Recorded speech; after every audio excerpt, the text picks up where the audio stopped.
नमस्कार। Bihar NEET UG stray vacancy round का जैसा कि आप लोग जानते हैं आपका जो आज समाप्त हो चुका है। तो आज मैं कटअप पे बात करूंगा कि कितना कटअप गया है। बहुत हाई कटअप गया है भाई। वीडियो के लास्ट में आपको बिल्कुल बताने वाला हूँ, वीडियो को लास्ट तक बिल्कुल देखिएगा। साथ ही आज ये नोटिस आई हुई है, आप लोग देख रहे होंगे, ये आज ये नोटिस पब्लिश हुआ है 7/11/2023 का। तो इस पे भी मैं डिटेल में चर्चा करने वाला हूँ। और साथ ही आपका जो कमेंट आया था कि सर जो ऑल इंडिया कोटा में स्टूडेंट पार्टिसिपेट किए हैं तो वो चॉइस फिलिंग कर रहे हैं, तो चॉइस फिलिंग नहीं हो पा रहा था। चॉइस फिलिंग का मैं बता दूं, नोटिस आ चुका है, उस पर भी मैं डिस्कस करने वाला हूँ। और उसके अलावा जो कमेंट आया था कि जो अदर स्टेट के स्टूडेंट हैं वो अगर बिहार में पार्टिसिपेट करना चाह रहे हैं तो क्या वो पार्टिसिपेट कर पाएंगे कि नहीं कर पाएंगे, तो ये भी डिटेल में वीडियो के माध्यम से बताने वाला हूँ। इसके अलावा भी और भी डाउट है जो मैं आपकी इस वीडियो में क्लियर करने वाला हूँ, जो जैसे कि आप लोगों ने कमेंट में मुझको बताए थे, ठीक है, तो वो मैं डिस्कस करने वाला हूँ। वीडियो को लास्ट तक बिल्कुल देखिएगा। तो सबसे पहले स्टार्ट कर लेता हूँ यहाँ पे इस नोटिस की, जो कि आज ही पब्लिश हुआ है। ये जानना बहुत जरूरी है क्योंकि कल तक इसका डाटा को भेजना है। देखिए, ये नोटिस जो आई है खासकर एनआरआई कोटा वालों के लिए, यहाँ पे आप देख सकते हैं अर्जेंट नोटिस, यानी कि बहुत ही अर्जेंट नोटिस है। Urgent notice for the candidate who want to get their admission on NRIC, ठीक, in special state vacancy round online counselling of UG merit. देखिए, जो एनआरआई कोटा वालों के लिए है, जो स्पेशल स्टेट वैकेंसी राउंड में पार्टिसिपेट कर रहे हैं, ठीक है, ऑनलाइन काउंसलिंग में भाग ले रहे हैं उनके लिए, ठीक है। तो क्या है समझते हैं डिटेल में। विज्ञापन संख्या आप देखेंगे यहाँ पे दिनांक 5/11 को जो पब्लिश हुआ था नोटिस, की बात हो रही है यहाँ पे।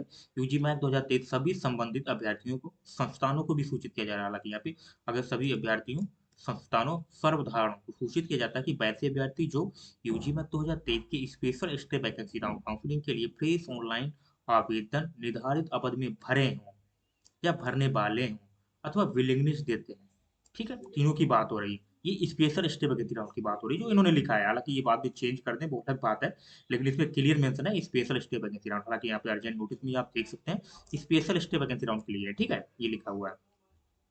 तो वो लोग क्या करते हैं, अगर विलिंगनेस फील करते हैं और अपना जो एनआरआई कोटा से अगर वो आप लोग यस करते हैं तथा एनआरआई कोटा का विकल्प यस देते हैं, ठीक है, एनआरआई कोटा का अगर विकल्प आप यस दे रहे हैं तो वैसे अभ्यर्थियों को करना क्या है। देखिए, वैसे सभी अभ्यर्थियों को दिनांक 8/11/2023 को 11:59 PM, यानी कि 11 PM तक क्या करना है आपको, ये ईमेल आईडी है बीसीसी बोर्ड का, पर माननीय सर्वोच्च न्यायालय की नई दिल्ली द्वारा पारित आदेश के आलोक में एमसीसी रेफरेंस नंबर इतना इतना 31 द्वारा निर्गत दिशा निर्देश के आलोक में अपने राय संबंधित सभी वांछित सर्टिफिकेट को एक साथ स्कैन कर NEET roll number, UG MAC ID के तथा नाम के साथ निश्चित रूप से भेज दें, अन्यथा निराई कोटा एस करने के बावजूद भी निराई कोटा में आवंटन लाभ नहीं दिया जाएगा।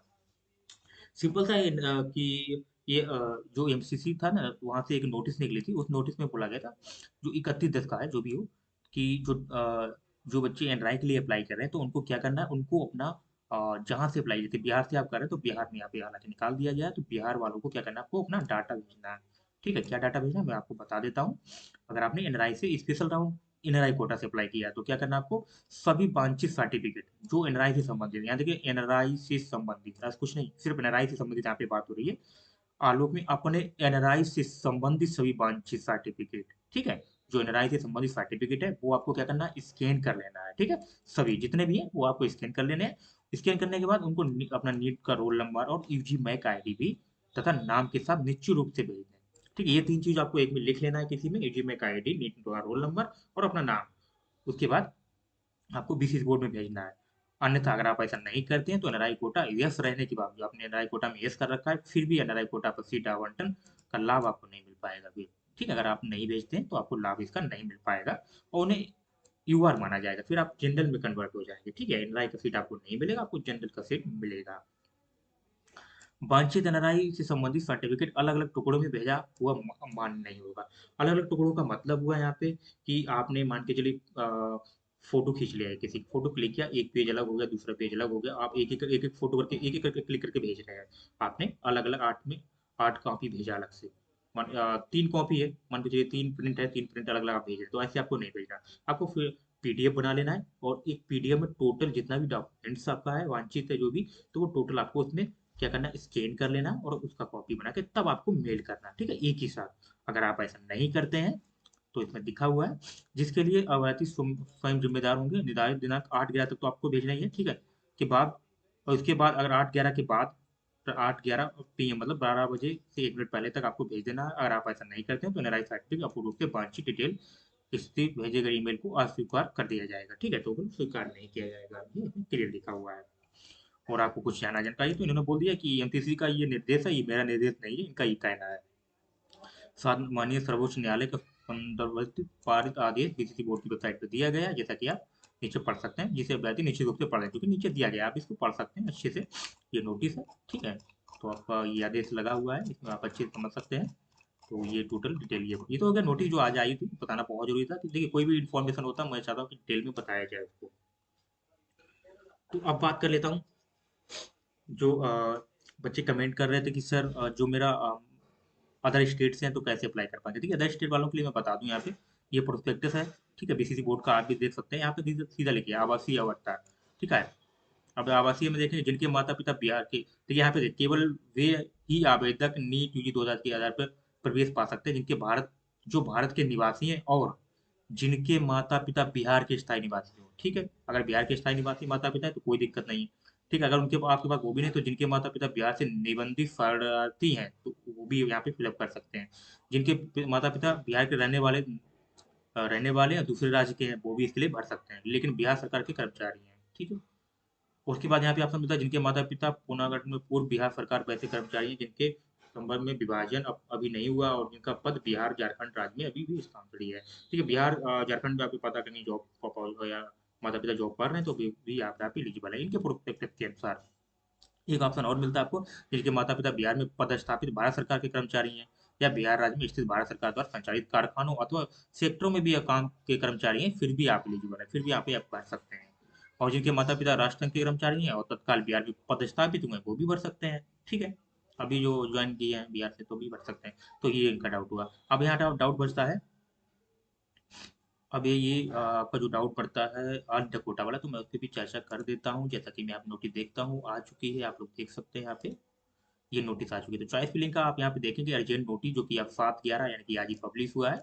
तो मुझे लगता है आपने कर भी लिया होगा, क्योंकि यहाँ पे देखें चॉइस फिलिंग 11:59 PM 7/11/2000 तक यहाँ पे लिखा हुआ है। चॉइस लॉकिंग की बात करूँ तो 4 PM से है, जो कि आप यहाँ पे देख पा रहे होंगे। ठीक है, तो आपका जो ये डाउट था जो मैंने क्लियर किया है, ये चॉइस फिलिंग का हो गया, जो बच्चे RNDA कोटा से फॉर्म फिलअप किए थे। ठीक है, उनके लिए होगा। ठीक है, क्लियर। अब कट ऑफ की बात कर लेता हूँ, जो कट ऑफ है, क्या कट ऑफ रहा है। बहुत ठीक कट ऑफ मैं बिल्कुल अभी आपको जो बताने वाला हूँ बहुत ही अच्छा से कट ऑफ बताने वाला हूँ। तो सबसे पहले देखिए मैं आपको बात करूँ सीट के अकॉर्डिंग, तो सबसे पहले सीट के अकॉर्डिंग, ठीक है मैं कल बात करूँ, कट ऑफ की ही बात कर लेता हूँ। कट ऑफ देखिए क्या रहने वाला रहा है, स्टे राउंड का कट ऑफ क्या रहा है, स्टे राउंड का कट ऑफ। तो स्टे राउंड की कट ऑफ की बात करूँ तो सबसे सही बिल्कुल इन्फॉर्मेशन देखिए, करेक्ट इन्फॉर्मेशन देता हूँ मैं। तो मधुबनी की बात करता हूँ, मधुबनी मेडिकल कॉलेज का। आप देखे होंगे थर्ड राउंड में इसका 225 गया था, क्या गया था थर्ड राउंड में इसका 225 के स्टार्ट था इसका जनरल का। अब आप लोग को कट ऑफ बताएंगे तो आप लोग बिलीव नहीं करेंगे।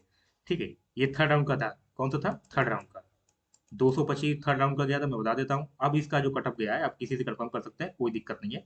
स्टे राउंड का जो कट ऑफ गया है आप देखेंगे, स्टे राउंड का कट ऑफ गया है 426। 426 स्टार्ट है, आप माने या ना माने ये यूआर का गया। ठीक है, यूआर का सीट था और एक माइनॉरिटी का सीट था। कितना गया यूआर का, 426 मार्क पे सीट मिला है बच्चे को। स्टार्टिंग है ये 426, 458। ठीक है, मैं आपको बता देता हूँ 458 कट ऑफ। ठीक है, कितना 458। उसके बाद अब आप यहाँ देखेंगे, हाँ 458 हो गया। ठीक है, अब उसके बाद अब आपका जो बचा है कि सीट कितना बचा होगा मधुबनी में, वो भी मैं आपको बता देता हूँ। 400 देखिए 426 लेकर 458 तक का बच्चे का यहाँ एडमिशन हुआ है। और उसके बाद 400 मुझे लगता 436-28 के आसपास भी बच्चे का एडमिशन हुआ है। और एक माइनॉरिटी में था। ठीक है, माइनॉरिटी का सीट यहाँ पे फुल हुआ है, जो कि माइनॉरिटी की बात करूँ तो वो बच्चे का 400 के आसपास यहाँ पे हुआ, उसका भी 400 से नीचे नहीं है, उसका 405 के आसपास उसका भी गया है। तो यहाँ पे देखेंगे जनरल का 400 कितना बोला, 426 से नीचे यहाँ पे कट ऑफ नहीं गया, बहुत हाई कट ऑफ गया है, आप देखेंगे बहुत हाई कट ऑफ। रीजन इसका क्या रहा है मैं नेक्स्ट वीडियो में आपको बताऊंगा कि क्या रीजन रहा कि इतना हाई कट ऑफ गया। आप लोग जुड़े रहिएगा और मैं एक एक जानकारी देखिए, जब तक जो सही जानकारी होगी वही मैं आपको बताता हूँ, गलत इन्फॉर्मेशन मैं नहीं दे सकता हूँ। अब दूसरे कॉलेज की किसी की बात कर लेता हूँ। नहीं, गवर्नमेंट का मुझे अभी डाटा नहीं मिल पाया तो मैं भी गलत इन्फॉर्मेशन नहीं देना चाहता हूँ। अब दूसरे प्राइवेट की बात करूँ तो मुझे नहीं लगता कि अगर श्री नारायण की मैं बात करूँ तो 400 से नीचे किसी को भी कॉलेज अलॉट नहीं हुआ होगा। हालाँकि 100% मुझे श्योर नहीं है, लेकिन इसके अकॉर्डिंग मैं पता कर सकता हूँ कि 400 से नीचे मुझे नहीं लगता किसी को कॉलेज मिला होगा। ठीक है? और रीज़न इसका क्या रहा मैं नेक्स्ट वीडियो में बताऊँगा। इसमें वीडियो बहुत लंबा हो रहा है तो मैं नहीं चाह रहा कि वीडियो बहुत लंबा हो, फिर आप लोग अच्छे से बहस नहीं करते हैं। अब सीट की बात कर लेता हूँ, 100% सीट कहाँ पे कितना वैकेंट है, देख लेता हूँ वीडियो के। सॉरी वीडियो बहुत लंबा हो गया, 10 मिनट का हो चुका है। तो मैं एक अभी एक बता देता हूँ, मधुबनी का कटअप पता है तो मधुबनी का मैं सीट भी बता देता हूँ। अब जब सीट मैट्रिक आएगा आप लोग चेक कर सकते हैं। सीट कितना है, एक सीट बचा है वहाँ पे, अभी एक सीट बचा हुआ मधुबनी में जो कि आपका स्पेशल स्टेट वैकेंसी में जाएगा। एक सीट स्पेशल स्टेट वैकेंसी में जाएगा, 100% कट ऑफ सही है, कोई दिक्कत नहीं है। आप लोग अभी आएगा तो आप देख सकते हैं, समझ सकते हैं। अब आप कहेंगे सर ये एक बच्चा कैसे है, तो बच्चा ही अलॉट था सीट, ये बच्चा नहीं आया, इस वजह से ये सीट जो है यहाँ पे नहीं फुल हो पाया है। ठीक है, इस वजह से, ठीक है, ये डाउट था। तो ये कट ऑफ मैंने आपको बताई, वीडियो 100% कट ऑफ सही बताई है। वीडियो बहुत लंबा हो रहा है, मैं नेक्स्ट वीडियो में चाहूंगा कि सर कॉलेज का कट ऑफ अच्छे से बताया जाए आपको। तो ठीक है, ऐसा करता हूँ, वीडियो बहुत अच्छा लगा, मिलते हैं नेक्स्ट वीडियो में, तब तक के लिए जय हिंद।